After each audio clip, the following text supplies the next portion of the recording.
Hey everybody, welcome to my channel, and today I'm going to be showing you how to make these lovely, delicious vegan hot cross buns based on the traditional recipe. So if you want to make these, you will need strong white bread flour, dried active yeast, salt, lemon zest, caster sugar, mixed fruit and peel, spices. I'm going for cinnamon, nutmeg and allspice, and I like to be pretty heavy on the spice, but it's up to you. All quantities will be listed in the description below, as well as some affiliate links for equipment that I recommend. So just give that a little mix and then make a well in the centre, and into that you're going to pour your plant-based milk and your vegan butter that has melted into the warm milk.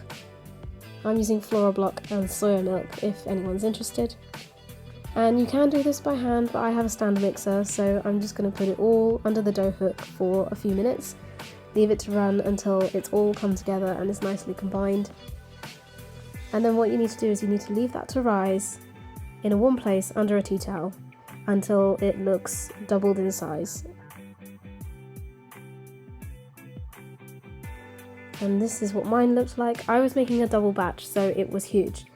I used my stand mixer just to collect the dough as much as possible from the edge of the bowl, and it knocks it back a bit too. And then I turn it out onto a floured surface and I begin kneading a little bit by hand. I don't do this for very long, it's just to sort of get it to come together a little bit more and makes it easy to handle now that it's a bit floured.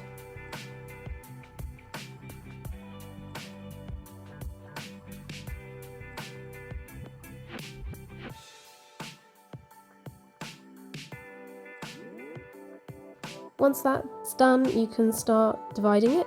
Now you can use scales if you want to be precise. Today, when I did this, I was not precise. I did it by feel and by eye, so there was some approximation that happened, but I went for 30 and I managed 28, so I didn't quite calculate right, but it adds to the homemade rustic feel, I think, and they're all going to taste the same anyway.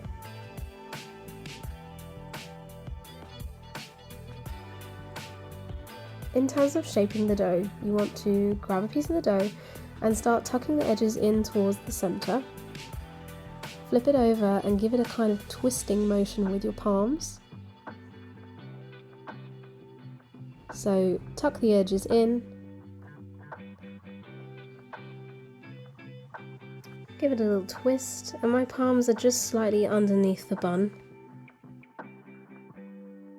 And then do this for all of them.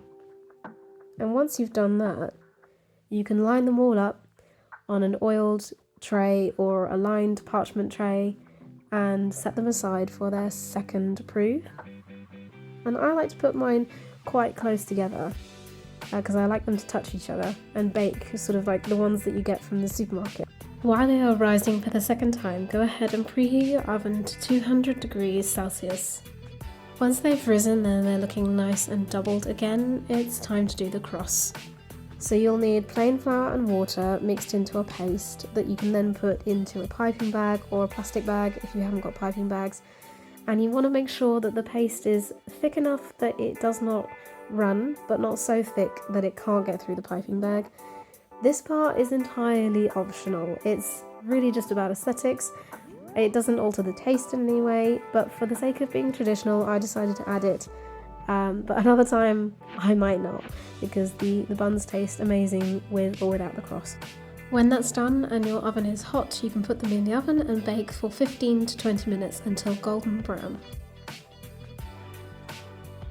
And this is the fun part. This is the bit that I really think is the metaphorical icing on the bun, the icing on the cake, is the glaze. So this is just warm apricot jam that ideally would have been passed through a sieve to eliminate any large pieces of fruit, but I kind of just did that by picking them out with a spoon.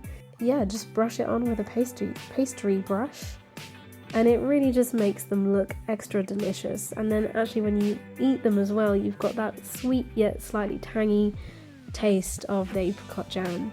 So what's not to like, really? And then once they are all glazed, go ahead and dig in. And there you have it, freshly baked, delicious, vegan, hot cross buns. Try and keep your hands off them if you can, or don't. In fact, I recommend you don't try and keep your hands off them. We demolished these in under 2 days, and I'm so happy with how they came out. They're probably the best batch I've ever made. They were just so delicious and soft, and yet like springy and stretchy, and definitely enjoy them with a healthy dose of vegan butter and a cup of tea. So if you liked this video, please give me a subscribe and a thumbs up. Thumbs up tells me that you liked this video, and perhaps I ought to make more videos about vegan cooking and baking in the future.